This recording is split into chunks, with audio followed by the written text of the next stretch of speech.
What's going on, guys? Welcome to the Creating Wealth Podcast, where I, Kyle, from Kyle Curtin Real Estate, interview local top dogs in the real estate investing, wealth building, and personal finance industries. Let's build together. Welcome to episode 13 of the podcast. Today, I'm interviewing Brandon Fink. He is a phenomenal certified financial planner with Financial Compass Group out of Wellesley, Mass. I really enjoyed adding a little diversity across a different aspect of business, personal finance. If you're listening and have anything to do with real estate investing, wealth building, or personal finance, I would love to have you on the show. There's tons and tons of amazing value in this episode, and I hope you enjoy. Let's jump right into the episode. What's going on, guys? Welcome to episode 13 of the Creating Wealth Podcast. Today, I have the really great pleasure of interviewing Brandon Fink. He is a certified financial planner, and I'm really excited to have him on. This actually is going to be the first episode of 2021. It's going to air next Monday. So hopefully, everybody had a great new year and everything. And, let's start the new year pretty good. And hopefully it's better than 2020. But anyway, so what's going on, Brandon? How are you, man? What's going on? All is well, brother. Thank you for having me. Appreciate it. The pleasure is all mine. So to jump right into things, what do you actually do as like a certified financial planner? If you could tell me a little bit about yourself and your company, a little bit of your story.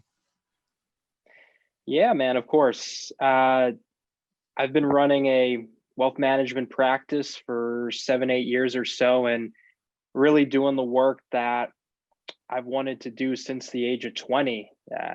Work may not really be the best word. I'd say a passion, a calling. Love the work that I do. I have a zeal for economics and investing, entrepreneurial spirit, and ultimately love working with people. When I talk about financial planning, inevitably people ask me, they say, oh, you must be a numbers guy. And, a misconception is this is more about people than numbers, listening and, helping people articulate what is it they want to get out of their lives, what are their quality of life goals. And when that's understood and when we have those conversations, really the financial goals just fall right into it and the conversations become much easier. So just helping people with their financial lives and guiding them to where they want to go. That's great, man. That's incredible that, you kind of found that passion at age 20 and, have just been able to kind of, just jump right into it and, have some fun and enjoy it. Do you Yeah. even consider it like a job anymore, or is it just kind of like more of a passion? No, it's far from a job at this point. Really enjoy it, and look, some of it's the entrepreneurial freedom I have, and I work with great people from a client perspective, but also those that I hire, those that I partner with. Always making sure that I'm surrounded with great people, whether it be clients or not. So it's fun, man. I enjoy it, having a lot of fun doing it. And, the best is yet to come. Hopefully there's a long career ahead of me. Totally. Yeah, I totally agree with you. So, where is your practice exactly? I forgot to ask. What is it? These days, virtually, it's wherever it needs to be. I live in downtown Boston. Currently have an office in Wellesley, Massachusetts. Clients across the country. Used to do traveling when need be. So Boston, but all over. I would say I can be where I need to be, and with the Zooms and the Google meetings of the world, truly that's taken on a different form. Yeah, it totally has. It's it's so crazy. Kind of like the world that we're in now when it comes to something like that. And just being able to meet a lot more people online and stuff like from wherever. Did what's it called? Did your business get like affected by, when everything shut down and stuff, or did everything just kind of like continue as normal for the most part? I would say continuing is normal, and of course I'm fortunate in that regard. I have clients, friends. They're in the restaurant business. They're in travel, and unfortunately, they've really just been crushed. I have others in the technology side of the world that it's been a fantastic time for them business wise. I think there's always a need and a demand for financial advice and simplifying uh, the financial decisions people have to make. So fortunately, I would say unaffected and continue to grow the business through this time that we're in. That's awesome. That's so true. I wish there was a lot more, like really good financial advice out there. Make sure you get it from the right place. For sure. For sure. So to kind of transition, right into everything, what is your drive and your vision for the long term? What's your why? Yeah, it's really just about impacting and helping others. That's what gets me jazzed up. It's what gets me fulfilled. Of course, other entrepreneurs, they have goals as far as size of business, revenue. Yeah, I had some of that when I was younger, but at this point, that takes care of itself. Yeah. If I'm ultimately helping others, just from an impact standpoint, I want to impact my clients. I want to impact my business partners, those that I hire, but even just my friends, those that I spend time with. I want to ultimately help them in whatever way I can.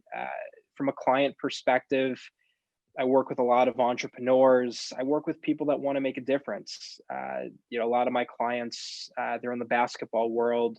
Uh, whether they be professional athletes, coaches, what have you. But either way, they want to make an impact. They want to make a difference. So if I can help them do that, I'm a happy camper, and business just kind of takes care of itself. That's awesome. So, like, I feel like that's something that's kind of, talked about a lot less. A lot of people just kind of go for scale and, to like really like try and blow things up. But I mean, like, if it really fulfills you and keeps you happy and, like to be able to satisfy like the needs of others and stuff, like scale doesn't really matter. I mean, and like if you can have those kind of relationships that like you really want to build, with your clients and other people and stuff, and everybody's happy, then that's perfect. You know? Yeah, there's a lot, there's a lot of ways to build a business, and I think Yeah. with the pandemic, we've learned we can do a lot more with if we have to.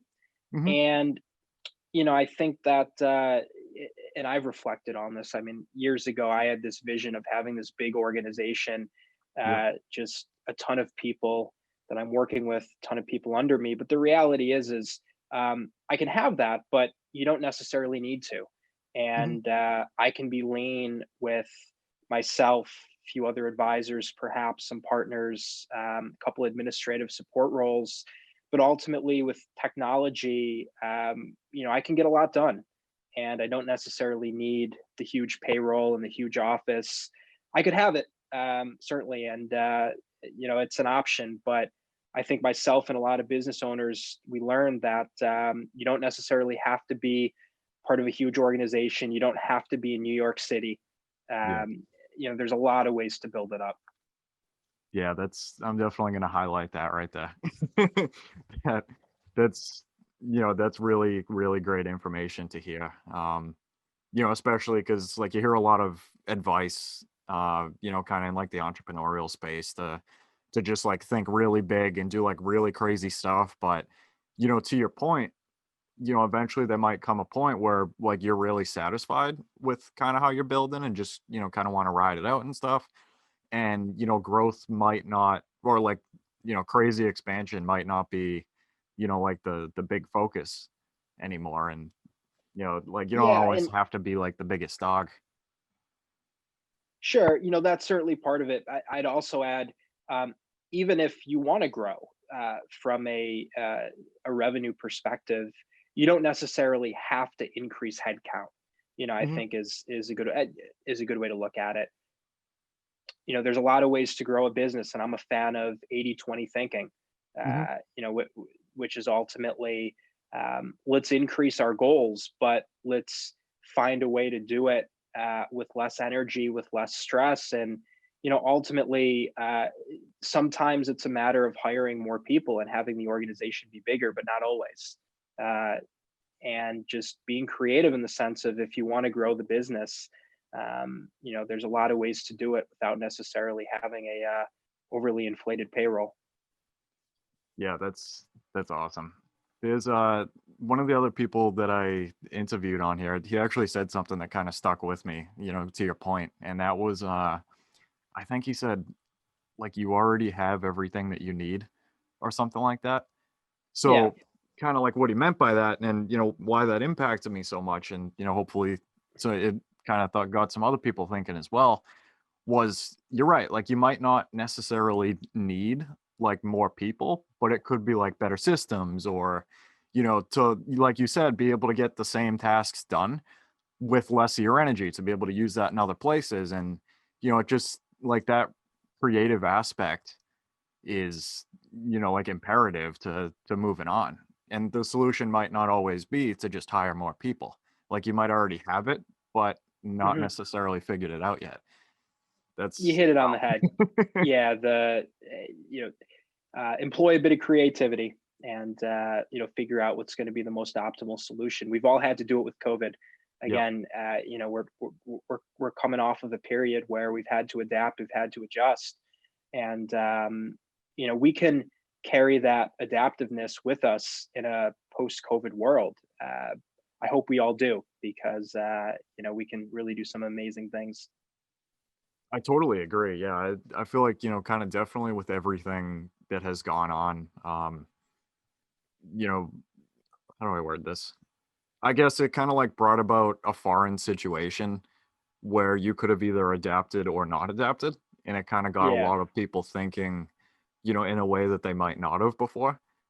Um, to be able to survive as a business, and, to maybe like have to change some systems and stuff to kind of like complement everything that's going on and everything. And to just kind of get different, yeah, just kind of get thinking in a different spot. Absolutely. Definitely. um what are your thoughts on building relationships and expanding your network? Look, I think net worth is a product of your network, right? Ultimately, you're a product of who you spend time with. So I'm always focused on being around the right people, being the dumbest in the room, if you will. And, I'd say not only being around high performers and smart people, whether it be my friend group, my clients, but just, I would say, diversity, not only diversity in, say, gender or color, but diversity of thought. People that come from different backgrounds, people that have different perspectives. And, what's beautiful is linking those people together, really playing the role of connector. And, let me get an astrophysicist in the same room as a basketball coach, and try and form these interesting synergies, just different outlooks and ways of looking at the world. And, that's just personally fun for me. And of course, it elevates my game. And, by connecting other people together, it certainly helps them as well. But, we're a product of who we spend time with. So sure, it has financial benefits, but to me, it's just fun. I want to be around people that have done and are doing truly inspiring, innovative things, and just have unique ways of looking at the world. Yeah, I totally agree. To your point, like, it's kind of crazy because like you never know what can come out of like connecting different people together and being able to help Right. everybody out. And you're right. I really like the example with the an astrophysicist and a basketball coach. You know what I mean? Like, a lot of people might not think that like anything could happen with them, but you never know. And like there could be some like really crazy idea that comes out of something like that. And yeah, I totally agree with you, man. Just it is a lot of fun playing that connector role. And like Yeah. just knowing as many people as possible and be able to be like, oh, yeah, you need like, so and so. Oh, I worked with him, he's phenomenal, go check him out. And I really, really like the point you made about the diversity among like, I guess, like thought and mindset and stuff. Yeah. I'm being able to communicate with like people that are like just think differently. Whether that be like a higher thought in like a different aspect of their lives, or just something else, like just mixing as many personalities and thoughts and perspectives together, like really creates some out of this world kind of stuff. I totally agree. Yeah, absolutely. Definitely. What do you consider to be the biggest variable in expanding your clientele? Like I was saying earlier, I I think there has been and will continue to be a demand for simplification, clarity financially, ultimately just helping people in their financial lives. Hmm. A question that I get often, and it's not just financial planners, to a degree, almost every profession has a perceived threat from the internet. Like, if you're in the real estate business, you could theoretically look for a home on Zillow. You could make your own investment decisions online. There's LegalZoom if you're an attorney. And as much as there's more information on the internet that there's ever been, and so much as a Google click away, has that really made it easier for people? I mean, people are more confused than ever. Things are more complicated. And, as much as there's so much information out there, I think those that can just give advice and simplify and make complex decisions easier. Um, the idea of the human brain is making decisions is actually rather taxing for us. So our brains are constantly looking for shortcuts, and I say that because um, despite what you may think, human beings, for the most part, we don't love making decisions, not difficult ones at least. And to the extent you can provide ease in that, I think you're going to be in demand. I think about, we all remember March, April of the pandemic where we were really homebound. And, if you're, for me, if I wanted to watch a movie, we have smart TVs and just about anything you want to watch is available, Yep. but that doesn't necessarily make it easier to pick a movie. But you have a service such as Netflix, which basically takes all the movies and content in the world and shrinks it down so that it's more manageable. I call it the Cheesecake Factory effect. You walk into the restaurant, you've got a 5-page menu, and it just becomes challenging to make these decisions. So any profession where you're in the business of getting to know someone and giving advice, I think is in demand. And fortunately, I'm a part of that. So, it's been the case throughout my career, and I think it will continue to be that way. Yeah, that's really interesting. Especially like you said, across like almost every industry, where there's some person, to be able to give like a consultation, Sure. for whatever people are trying to do. Yeah, it's almost like an information overload. Like there could be, so many resources out there and everything. And you're right, people are, able to make decisions, but they might not necessarily be the right ones, Sure. in their best interest. So then I think you're right, like to be able to find somebody to really talk to and build a relationship with, and be able to have them simplify that for them and really break it down, boil it down, is really, really important. And I feel like it's not really something that's going to go away, because I mean, No, yeah, it's even yeah, more in demand.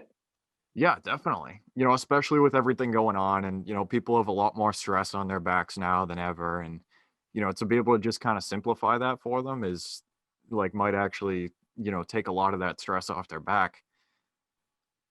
Yeah, it's huge. I mean, we're all reckoning with this world where information is being thrown at us so quickly, and just so much of it. Whether it be news and the constant tweeting and the information overload, what effect that has on the brain and on people, and how we can best work within that. I think we're all figuring it out because, I'm doing this meeting here on my smartphone, and I see emails coming through and stock quotes and everything else. And, we've never really had to contend with that before. We're constantly being thrown information. and our minds are trying to figure out what the hell do we do with this, and how to best just live healthy within that, I think is something that we're all going to have to figure out. And it just becomes even more of a just something we're going to have to deal with.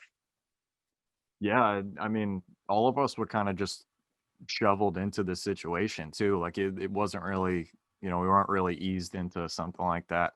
Um, like that's that pretty recent thing where there's, tons and tons of information being thrown at you, and just being able to like pick through it and everything and figure out, what is actually important versus what's not so important. And, it's definitely kind of a crazy time that we live in when it comes to information. And, Yeah.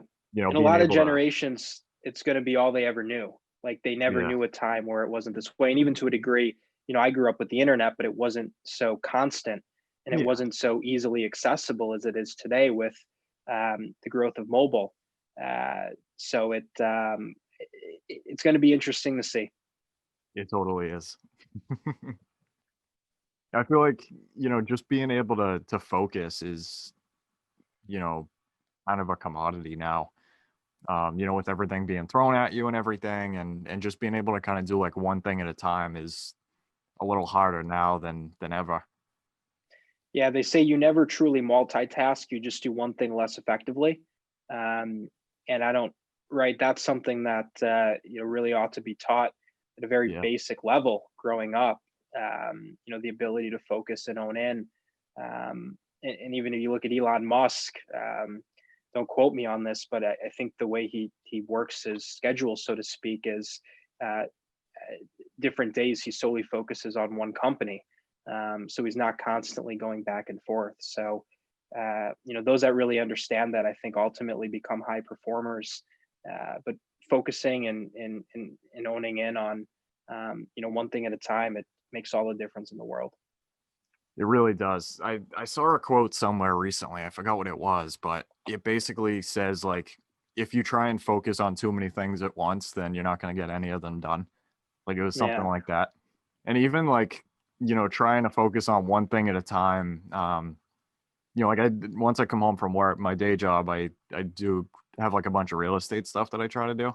And even like just seeing like a list on there and being able to kind of like pick out a couple, like you start to think about everything at once, and not everything might get done. And yeah, I'll have to look into kind of how Elon Musk structures his days and kind of study that a little bit and see if that could change things. Sure. Definitely.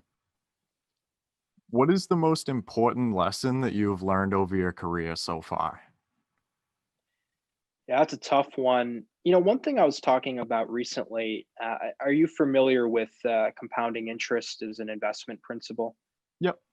Eighth wonder. Right. So, yeah, no, absolutely. And when I say compounding interest, uh, at least many financial planners like myself think about from an investment perspective, and it is magical with the idea that um, as you grow in investments over time, investment hopefully grows, so the growth on a larger number gets bigger and bigger, and it really is magical. But compounding interest is a life principle.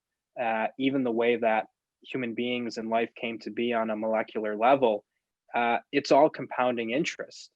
And if you understand compounding interest, it's not just with investing, it's with your business, it's with your network, it's with fitness, it's with any hobby that you want to undertake. And when you start something, whether it be a business, building your network, the idea is initially, frankly, it can be a bit boring. You have a lot of micro wins that at times don't even quite seem like wins, but if you stick with it, the wins get bigger and the wins grow on themselves. And soon enough, with time and practice, you really have something beautiful. So just understanding that on a lot of levels, and of course, with that comes patience and seeing the end result before uh, it's easy to, and just understanding and having that faith and confidence. But you got to be patient, whether it be from investing, whether it be from growing a business.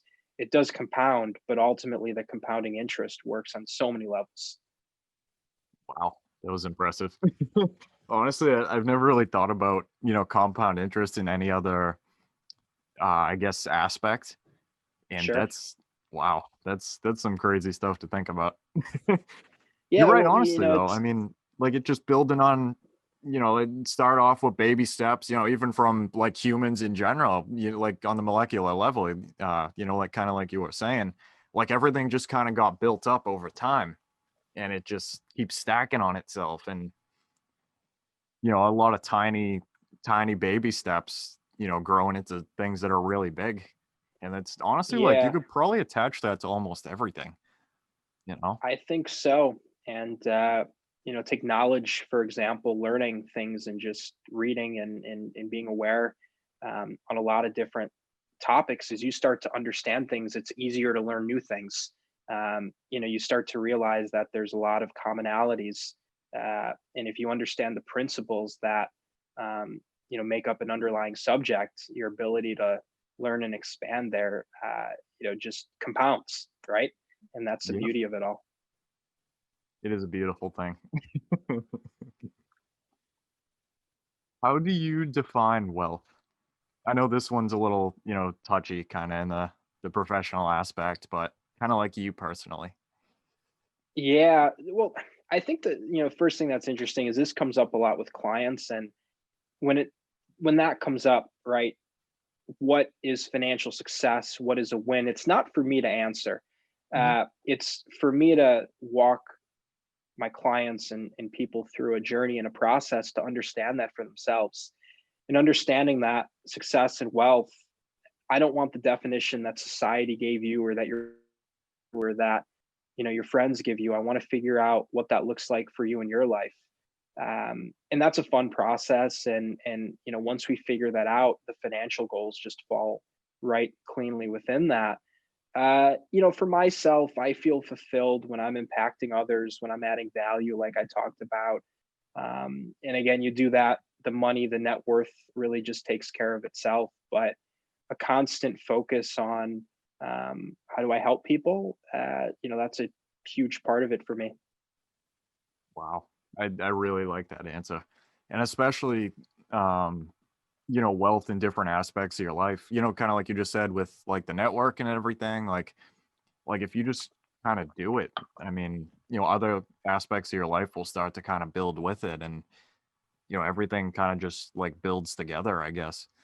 And like just to be able to take that path of being able to find what wealth means to you instead of what it might mean to somebody else because it's going to be different for everybody. That's wow. Yeah, absolutely. Oh my god. Moving on, what are the most effective resources that have helped you the most so far on your journey? You know, I I'd probably say the best things I've learned, the best friends I've made, the best clients I've taken on. It's been all through other people. So not that people are a resource, but I feel like anything you want to learn, anyone you want to meet, anything you want to accomplish can be done through others. So it really just goes back to that network and those people you spend time with. That's how I learned to be a financial planner. That's how I've met so many people. And, of course, you can do that face to face, but you can read a book and, you can listen to a podcast. And there's so many ways to get access to just profoundly innovative people. And, just taking advantage of that. But ultimately, I'd say, I'm where I'm at because of other people, and certainly try and pay it forward and help others as well. But it's ultimately just the people I've put in my life that have helped me in that regard. Wow. Yeah, really crazy, kind of like the doors that open up once you literally just like start talking to people. And Yeah, even like, even just like being a good person and, wanting to like have a conversation with somebody or, like you just kind of like start to build friendships. And for the most part, most people are extremely nice, especially if you're literally just a good person and have a drive to do like great things. And then, you start to become friends with those people. And then like those people show you some of their friends, and like, they're doing crazy stuff. And it's just a path that's really crazy. And like, I kind of want to stress, that you don't have to be like a certain age or, have a certain experience to start networking. You know, it's insane, like the amount of people that want to talk to you, but you don't know that yet. And Yeah. even like just on social media, like we met through Todd. I'll link his Instagram down below. Sure. Like we probably wouldn't have met before, or We I definitely mean, wouldn't have met without Todd. Yeah. yeah. I mean, maybe in like a networking group or, whatever in the future, but you know what I mean. But like there are a lot of people that you kind of meet that you might not necessarily meet in real life, especially with everything going on, just and having like a relationship with them, whether it's over Zoom, over social media, whatever, like it's like you kind of know them, like really well, and you can meet those people through other people, and just the networking is so intense, like the doors that open and the true power of it, and anybody can do it. We all Yeah, have absolutely. pretty much, some sort of access to internet nowadays. Even if you just hop on Instagram and just DM people, or just start talking to people. Even if you don't have like a whole lot to give right away, if you just have a desire, then and want to be a good person, then you're all set. It's Amen. exactly. Amen. Definitely, recommend that to everybody. To just talk to people. People aren't most people 99% of the people I've met so far have not told me, off, basically. Most people Screw are off. Yeah. exactly, yeah. Like most people are extremely nice, and you never know what can happen. If nothing else, just start talking to people, and things Yeah, just and start that's to snowball. and you're from Massachusetts, so we're even thinking about all the quote unquote mass holes. They're not so bad after all. And Yep. imagine in a different place. But Yeah. I'm with you. Yeah, especially in Massachusetts. Yep. What is something that you thought about business, networking, or wealth creation that changed as you went along? One thing I spent a lot of time talking to people about, you think about investing, for example, and you have money and you want to invest, right? And the traditional options, you may say, well, gee, I could invest in real estate, I could buy stocks, I could buy bonds, could put money into a retirement account. The one that doesn't get discussed enough is being creative and investing in yourself. And more and more that becomes a creative option for people, and it does show up from a eventually from an income perspective, from a net worth perspective. And that could be anything from uh, paying to go to a conference where you meet others and you learn new things, um, taking interesting people out to lunch. I mean, there's so many different options. And um, you can compare that to the opportunities to invest in a traditional retirement account. And um, but I think just understanding that that's an option, investing in yourself. And there's so many different ways to get creative, and I all the time I help people think about that. What are some out of the box 80/20 type thinking ways that we can ultimately grow your net worth? And it's not always the traditional investing answers. Yeah, I feel like that's really, really big. Like there is, the quote that goes around that you are your biggest investment, which is honestly so true, because even, just from taking people out to lunch or buying coffee for people, or, just doing like little things here and there, um, or yeah, like buying books, or, you know, like just consuming and in, some of the information that you want to get into, and Yeah. just meeting people, having conversations.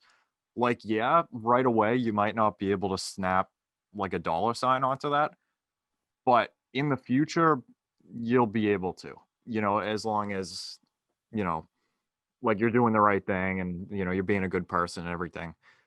But, you're totally right.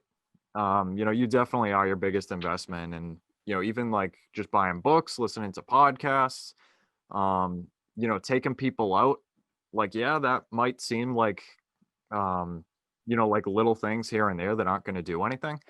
But I feel like that stems back to, the compound interest that we were talking about earlier, is a lot of these little wins, as long as you're Yeah. consistent, they're going to build up and you're going to start to get bigger wins. And it's Yeah, and I think it can be frustrating for people because you invest in a mutual fund. You're used to getting a statement. You can see the value. Maybe it's gone up, maybe it's gone down, but you can see that money working for you. Oftentimes, this is a bit more invisible. It can take a bit longer. So I think it requires that belief system and really understanding what it is that you're trying to accomplish. But it does compound just like anything else.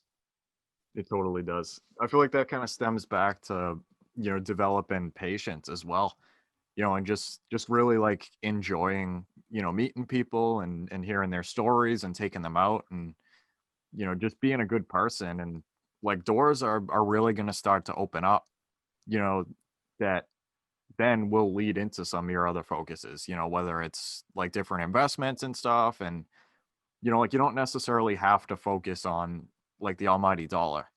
If you focus on other aspects of business, that you might enjoy, like meeting people or taking people out, just consuming, Sure. like books and podcasts, then those are going to kind of flow together and everything's eventually going to work out. I'm with you. Yeah, it's it's totally crazy. um I know we kind of talked about, some of these quite a bit, but what values are most important to you when it comes to doing business? Above all, as I've been mentioning, any interaction, whether it be a podcast like this, where you have viewers that will be listening, whether it's a client situation, just to be helpful. I have something that many would kill to have, which is an understanding of personal finance and investing, and really using that to help people and make people's lives as easy as possible. Um, Other than that, honesty and integrity, of course, that um, uh, pays off over time, and just the attitude that you want to help. Um, I keep it pretty simple in that Yep, regard. that's perfect. I love that. I mean, honestly, it's a pretty crazy thing to be able to like have information that, you come across and then be able to disperse it to others and bring them up with you. Especially meeting, like networking and stuff, like you're gonna find, bits of information here and there, that might totally change everything. And then if you go and you tell someone else that's trying to do the same thing, or, just from talking to people, it could be like one of your friends, even like something like that might change their life as well. And you don't know, and if you can be the one to pass that information along and be able to see their face when they, find out about that, it's a pretty special feeling, just to bring other people up with you and, just Absolutely. help people out. It's, it's, it's wild. And our last but not least question, do you read? And what is your favorite business, investing, or real estate book that you would recommend to anyone? Yeah, I absolutely read, but I'll veer a bit, and I do a lot of podcast listening, and Mhm. of course, there's just so many that come to mind. One that's interesting I just recently got into is TED Talks Daily. You get a 10 to 15 minute little TED Talk where basically you have a subject matter expert giving their perspective. And the beauty of it is it's normally the type of perspective you wouldn't see on the nightly news. It's something different, it's out of the box. It gives you a very different type of insight. Another I would say is Masters in Business on Bloomberg by Barry Ritholtz. He interviews some of the brightest minds in business and on Wall Street, and you understand their thoughts on the markets. And it's one that I've been listening to for years.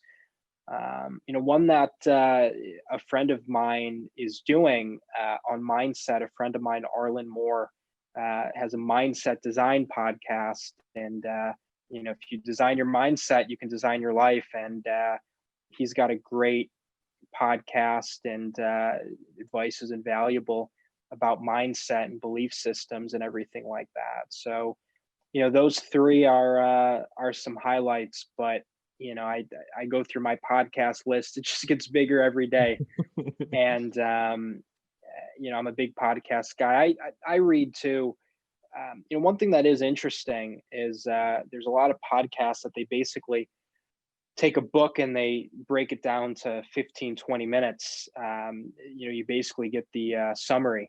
And of course, there's nothing like reading the actual book, but I find this interesting if you just want to get some insight pretty quickly. And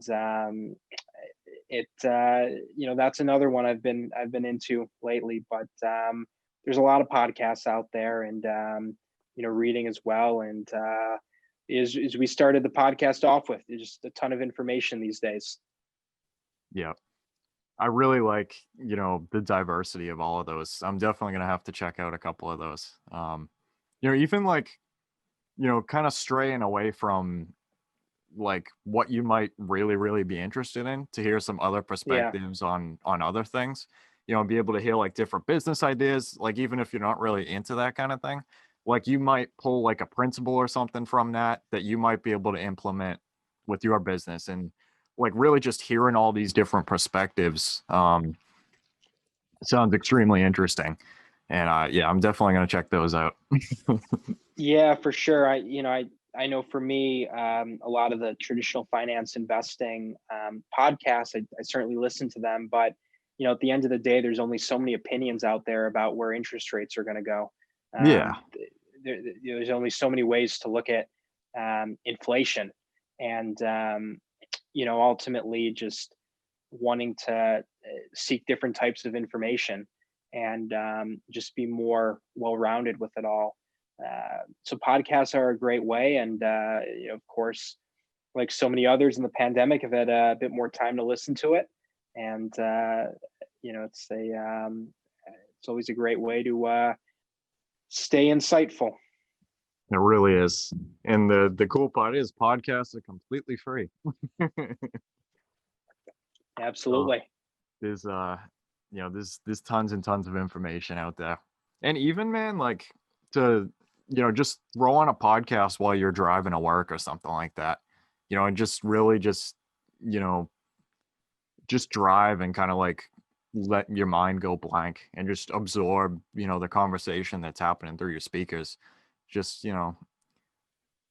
it's like you never know what kind of information and perspectives you're going to get. And the diversity, to be a lot more well-rounded it's pretty important. Absolutely. I'm with you.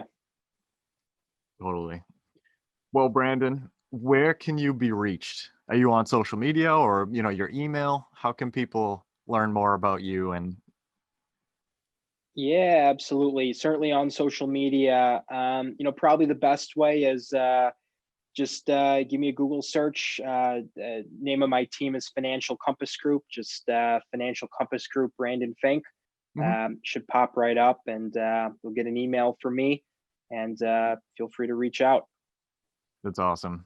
Yeah, guys, definitely do that. I'll drop the link to that in the description of this podcast, so you'll be able to just click right there.